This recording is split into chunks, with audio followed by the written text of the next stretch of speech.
Salut à tous, on va se faire un petit récap sur la course de Sucy. Donc voilà, il y avait un peu moins de 400 pilotes, mais on a eu une belle météo, une piste assez roulante quand même malgré toute la pluie. Donc c'était un peu l'inquiétude de la semaine. Mais donc voilà, moi je n'avais jamais roulé cette piste et donc il y a une troisième ligne avec beaucoup de rythme, des bosses très serrées, une dernière ligne un peu raide, mais sinon c'est assez roulant et les virages sont corrects, donc voilà, une bonne piste pour finir la Coupe Île-de-France, la sixième et dernière manche. Donc voilà, les petites choses à retenir selon moi.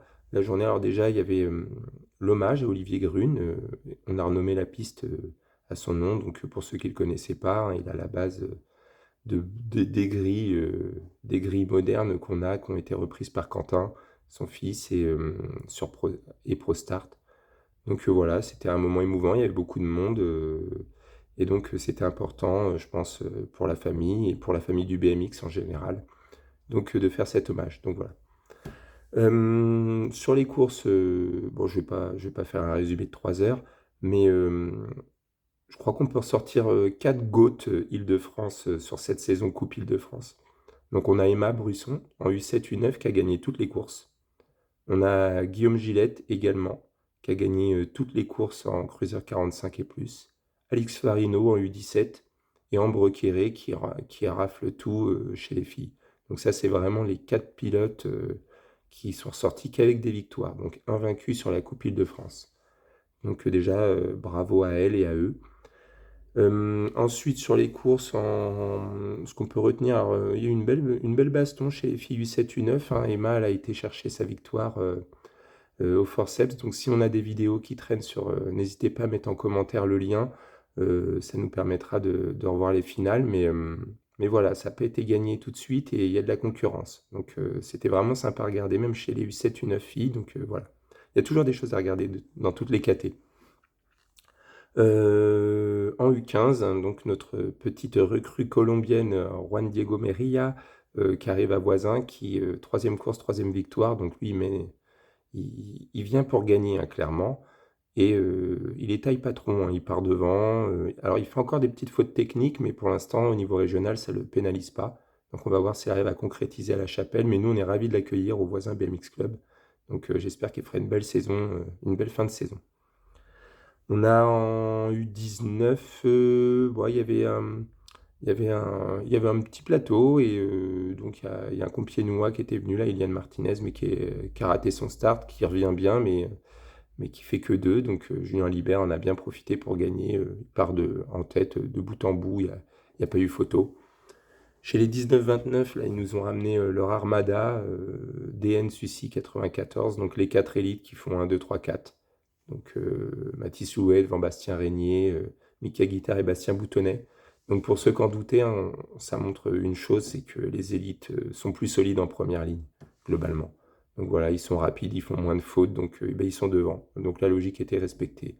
Devant les deux juniors, Tom Niaga et Malo Duard. Donc en fait, il y avait 4 élites de juniors, ils font de 1 à 6, et puis on en a quand même deux challenges qui ont réussi à rentrer dans cette finale. Après, il y a un vrai questionnement sur la KT 19-29 en Ile-de-France, parce que c'est vrai qu'il y a beaucoup de pilotes qui font des one-shot ou qui viennent à une ou deux courses. Donc je referai une petite vidéo sur le classement général, mais ça questionne quand même comment faire venir les pilotes. Là, bon, là, les pilotes de Sucy sont venus parce que c'était la piste de Sucy, donc clairement, je pense qu'on leur a suggéré fortement de rouler, mais voilà, ça questionne. Donc je sais pas, je connais pas votre avis là-dessus, mais en 19-29 ans, entre un petit jeune de 19 ans qui se débrouille un peu au niveau régional et qui se prend un Mathis Louet ou un Mika Guittard en manche, forcément, il y a un gros décalage. Voilà. J'ai zappé les cruisers, mais en cruiser 29 ans et moins, et ben c'est Elliot Rouvidan qui est parti devant Paul Gousseau, devant Raphaël Roulin. On a eu un trio qui n'a pas changé. Voilà, eux, ce sont des pilotes qui font la plupart des courses, qui jouent le jeu, donc qui maintiennent cette caté cruiser, moi qui me tient beaucoup à cœur, et donc qui respectent cette caté cruiser, et en tout cas qui font le job, et qui doivent enchaîner cruiser 20 pouces, et c'est bien crevant. En cruiser 30-44, il n'y a pas eu photo. Un autre troisième au championnat d'Europe, Alex Duchesne, bah, dominé de la tête et des épaules la finale à laquelle j'ai participé. Moi, je fais deux devant Johan Lecourt, mais il n'y avait pas photo, hein, il était clairement au-dessus. Lui, il aurait pu faire partie des GOAT s'il avait fait toute la saison. Voilà. Et puis, bah, en 45 et plus en cruiser, il y a Guillaume Gillette qui a dominé la finale, mais on a eu un Jean Cam très solide à l'aise sur sa piste qui a essayé de mettre la pression, qui n'était pas si loin que ça, mais bon, Guillaume est quand même un cran au-dessus en première ligne, donc il n'y avait pas photo. Voilà, d'ailleurs, petite info en cruiser, sauf erreur de ma part, j'ai discuté avec Laurent Philippe, le président de la commission Île-de-France de BMX, et les KT devraient rester inchangés pour la saison prochaine. Donc voilà, pour ceux qui se questionnaient un petit peu, ils veulent essayer de garder au moins plusieurs années la même catégorie. Donc ça permet un peu de se projeter à certains anciens, parce qu'en 45 et plus, moi je trouve qu'il y en a qui pourraient jouer un peu plus le jeu. Ils sont une 10-12. Donc pendant des années au BMX, ça râlait sur le fait qu'il n'y ait pas de KT pour les anciens. Là, il y a une KT, et puis les gars viennent qu'à 10. Donc voilà, ils ont été écoutés, mais ils jouent pas le jeu derrière. Je trouve ça dommage parce que bah, elle va disparaître cette KT si au bout de 2-3 ans, les mecs sont que 8 ou 10. Voilà. Donc j'en profite pour remercier Laurent Philippe, moi, parce que les gens ne se rendent pas compte, mais gros boulot de l'ombre. Il nous a pondu un logiciel manche brassée qui coûte zéro au club. Donc il y en a qui se demandent pourquoi on n'utilise pas Scores, hein, parce que ça serait plus facile et plus rapide. Mais ça nous fait économiser 1,10 € par pilote sur les courses. Donc pour les organisateurs, les petits clubs d'Île-de-France, que nous sommes quasiment tous, ça fait une économie de 400 à 500, voire 600 € sur les courses. Donc, et le gars fait ça sur ses nuits, sur son temps bénévole. Donc je crois qu'il y en a qui se rendent vraiment pas compte de ce que ça représente. Donc voilà. Donc félicitations à tous les pilotes franciliens sur les courses de Sucy. Il n'y a pas eu de grosses chutes, je pense.